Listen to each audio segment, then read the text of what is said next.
Olá, boa noite, 6 em ponto. Hoje é segunda-feira, 17 de março de 2025. Eu sou Sandra Pedrosa. Vamos aos destaques de hoje do TJ Minas Notícias, segunda edição. 2 magistrados tomam posse como desembargadores do TJMG. Violência atinge 21 milhões de mulheres e 47% das vítimas não denunciam. Fraudes são identificadas em pedidos de indenização relacionados à tragédia de Brumadinho. E você confere ainda, Conselho Nacional de Justiça destaca a importância da ouvidoria.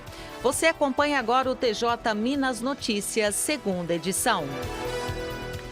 2 magistrados tomam posse como desembargadores do TJMG. As informações com a repórter Kátia Matos. O presidente do TJMG, desembargador Luiz Carlos Correia Júnior, deu posse a 2 novos desembargadores.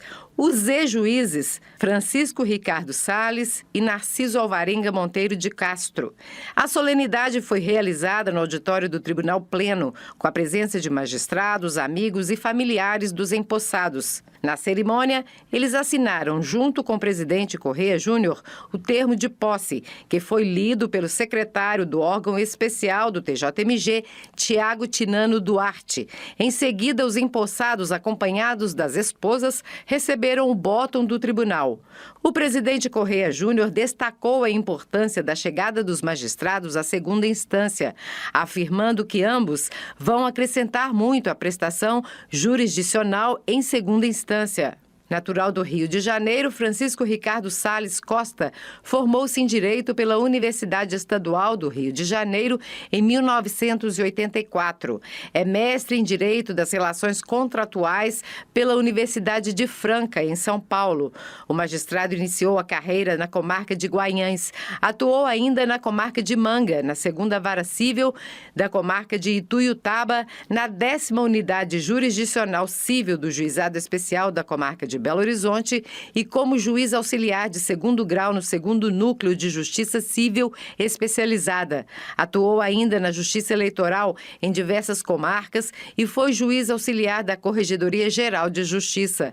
Destaca-se também o fato de ter atuado como juiz convocado para atuar na segunda instância em 2018, compondo a 11ª Câmara Civil e de março de 2022 a dezembro de 2024 no Núcleo de Justiça 4.0 Civil. Paralelamente à carreira como magistrado, ele se dedicou ao magistério, publicou um livro e diversos artigos. Já Narciso Alvarenga Monteiro de Castro é natural de Belo Horizonte. Formou-se em Direito pela PUC Minas em 1994. É mestre em Direito e Instituições Políticas pela Universidade FUMEC, especialista em Poder Judiciário pela UNB e especialista em Direito do Estado pela PUC Minas. Possui ainda pós-graduação em Ciências Penais pela Universidade de Ribeirão Preto. Ingressou na magistratura em 1997. Atuou nas comarcas de Passatempo, Porteirinha, Ituiutaba, Montes Claros, Juiz de Fora, Belo Horizonte, Poços de Caldas e Uberaba. Em 2022, por 2 períodos distintos, ele foi convocado para atuar na segunda instância. Em sua trajetória, destaca-se ainda o fato de ter integrado o Núcleo de Justiça 4.0, julgando processos relativos à tragédia de Brumadinho e à cooperação com a 9ª Vara Criminal Especializada. Atuou ainda como juiz auxiliar de 2º grau, integrando o 1º Núcleo Criminal Especializado. Dedicou-se ainda ao magistério e é autor de diversas obras jurídicas em autoria e coautoria. Do Tribunal de Justiça de Minas Gerais, Kátia Matos. O Tribunal de Justiça de Minas Gerais se consolidou como destaque nacional no envio de recursos representativos ao Superior Tribunal de Justiça. Mércia Lívia. Líder entre os tribunais estaduais do país, os recursos encaminhados pelo TJMG originaram 5 temas no STJ em 2024, conforme destacado em notícia publicada no site da Corte Superior. Durante o 3º Encontro Nacional de Vice-Presidentes dos Tribunais de Justiça do Brasil, realizado em dezembro de 2024, no Rio de Janeiro, foi assinada a Carta do Rio, na qual os tribunais ratificaram o compromisso de selecionar e indicar ao STJ e ao Supremo Tribunal Federal pelo menos um tema por mês, contendo questões jurídicas relevantes ou repetitivas. O primeiro vice-presidente do TJMG, desembargador Marcos Lincoln dos Santos, presente no evento e um dos signatários do documento, ressaltou o comprometimento do tribunal com o fortalecimento da cultura de precedentes. O superintendente adjunto da Superintendência Judiciária, desembargador Habib Felipe Jabur, destacou que o reconhecimento pelo STJ evidencia a preocupação e o zelo do TJMG na formação de precedentes. O desembargador Habib Jabur também enalteceu a eficiência e a qualidade da equipe do Núcleo de Gerenciamento de Precedentes e Ações Coletivas. O assessor-chefe do NUGEP-NAC do STJ, Marcelo Marchiori, destacou a importância do trabalho do TJMG em identificar matérias relevantes e repetitivas que servem de base para decisões em outros tribunais e também para juízes de primeira instância. Ele citou o tema 1249, que trata da natureza jurídica das medidas protetivas de urgência previstas na Lei Maria da Penha. Do Tribunal de Justiça de Minas Gerais, Mércia Lívia. Violência atinge 21 milhões de mulheres no Brasil e 47% das vítimas não denunciam. As informações com René Almeida. Pesquisa realizada pelo Fórum Brasileiro de Segurança Pública e Instituto Datafolha, divulgada nesta segunda-feira, revela que 37,5% das mulheres brasileiras sofreram algum tipo de violência nos últimos 12 meses. O percentual equivale a 21 milhões e 400 mil mulheres e está 8,6 pontos acima do levantamento anterior em 2023. A violência com maior percentual são insultos, humilhações e xingamentos com 31%. Em 66% dos casos, o parceiro ou o ex-parceiro foi o autor das agressões. A pesquisadora do Fórum, Isabela Matosinhos, chama a atenção para o dado que aponta que 47% das vítimas de violência doméstica não procuram ajuda. E a gente acha que, de uma forma como a gente lê isso, é que a gente está falando aqui de violência de modo geral, restringindo necessariamente a violência física.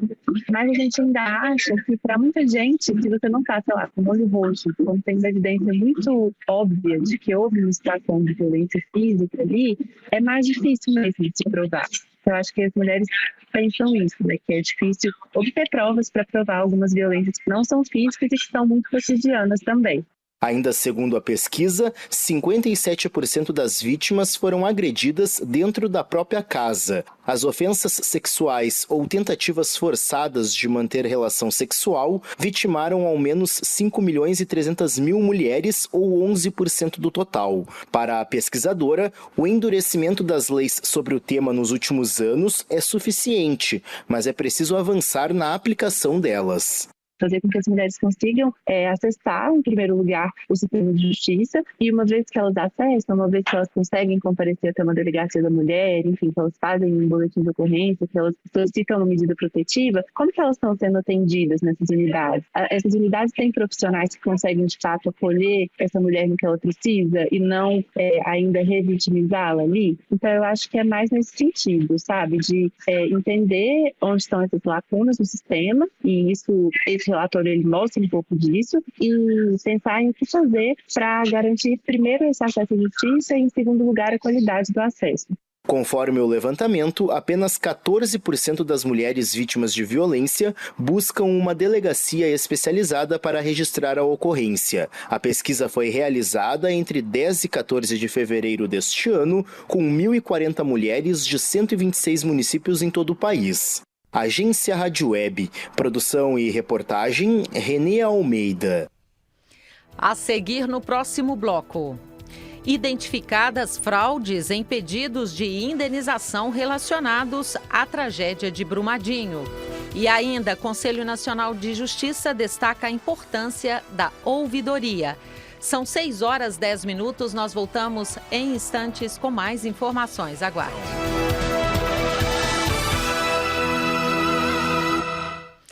Identificadas fraudes em pedidos de indenização relacionados à tragédia de Brumadinho.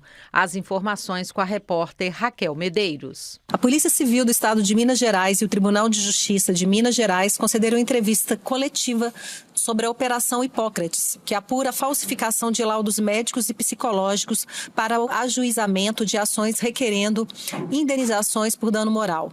A investigação, que está na primeira fase, foi deflagrada após a identificação do uso de documentação fraudulenta em processos movidos contra a Vale S.A. em razão do rompimento da barragem da mina Córrego do Feijão, em Brumadinho, ocorrido em janeiro de 2019. Os juízes Marcelo Fioravante e Andréia de Miranda Costa participaram de entrevista coletiva na Polícia Civil de Minas Gerais sobre a litigância de má-fé. No Tribunal de Justiça de Minas Gerais, há cerca de 12 mil processos com pedidos de indenização por dano moral em razão do rompimento da barragem em Brumadinho.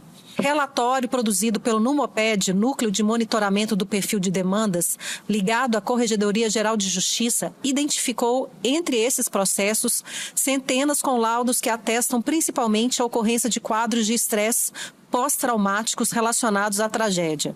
As investigações apontaram, contudo, que muitas pessoas que ingressaram na justiça com os pedidos não perderam familiares na tragédia, não conheciam nenhuma vítima e sequer moravam nas imediações das áreas atingidas. Mesmo assim, apresentaram laudos apontando quadros de sofrimento mental em razão do rompimento.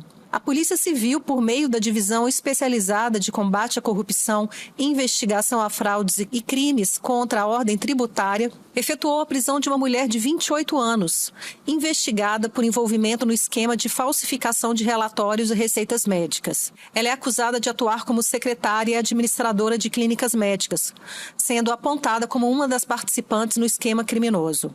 Na casa da investigada, que está presa temporariamente, foram apreendidos receituários em branco, contendo apenas a assinatura e o carimbo médico, bem como blocos de receita azul, utilizados no caso de prescrições de medicação controlada. O juiz auxiliar da presidência do Tribunal de Justiça de Minas Gerais, Marcelo Fioravante, afirmou que o Judiciário Estadual precisou instalar uma central de perícias em Brumadinho para análise de todos os processos ajuizados no caso do rompimento da barragem. Os custos foram arcados pelo tribunal e exigiram também a realização de parcerias. Segundo o delegado Magno Machado Nogueira, chefe da Divisão Especializada de Combate à Corrupção, Investigação a Fraudes e Crimes contra a Ordem Tributária, a investigação, que começou há cerca de 1 ano, ainda apura o envolvimento de profissionais de saúde, psicólogos e advogados. Do Tribunal de Justiça de Minas Gerais, Raquel Medeiros. Conselho Nacional de Justiça destaca a importância da ouvidoria. Cristina Mara tem os detalhes. No Dia do Ouvidor, comemorado neste domingo, 16 de março, o Conselho Nacional de Justiça ressaltou a importância desse profissional na mediação entre o cidadão e o sistema de justiça. Nesse sentido, a Ouvidoria Nacional de Justiça tem exercido papel importante na promoção dessa comunicação entre as partes. Isso pode ser observado pelo crescente número de atendimentos realizados a cada ano. De 2023 para 2024, por exemplo, houve um aumento de 34% no número de demandas, passando de 38.200 para 51.300 registros. Esse crescimento reflete o aumento da confiança da população nas ferramentas de comunicação com o Judiciário e a relevância do trabalho em um momento de constante transformação no setor.